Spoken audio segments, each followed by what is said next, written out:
আমাদের এটা হচ্ছে এরপর আমরা কি করব কত বসাবো লসাগু আমরা 25 লসাগু আমরা 25 বসাবো কেন বসাবো আমরা 25 কেন 25 লসাগু সবগুলোতে 25 লসাগু দেব লসাগু করে 25 পেলাম লসাগু করে 25ই হবে যদি দেখি সবগুলো হওয়ার আমাদের সবকটা ভগ্নাংশের হওয়ার যদি আমাদের একই থাকে সবগুলোর মধ্যে দেখো 25 আছে না যদি সব ভগ্নাংশেরই হরগুলো যদি 25 থাকে বা একই থাকে এখানে 25 আছে বলে আমরা লসাগু না করে আমরা 25 লিখে দিতে পারি আমরা আলাদাভাবে যদি লসাগু করি তাহলে বাবা আমাদের লসাগু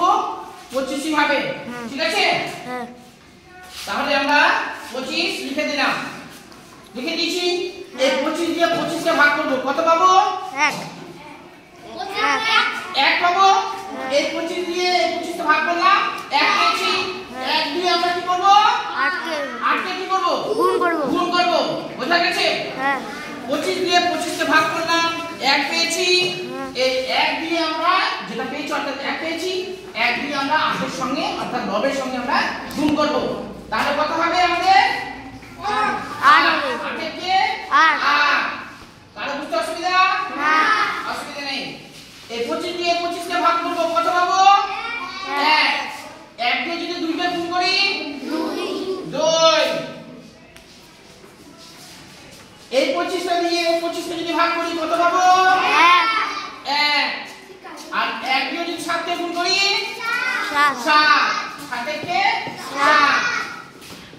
আবার লিখলাম সমান সমান তোমরা সমান সমান চিহ্ন কিন্তু দিচ্ছ না এটা কিন্তু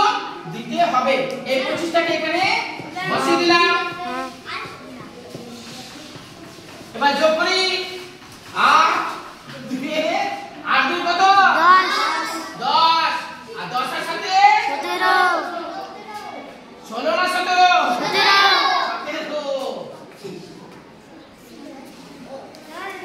কারণ অসুবিধা না অসুবিধা হতো না তা এটা কি বলবো আমরা লব কি বলবো উপর থেকে লব আর 25 টাকে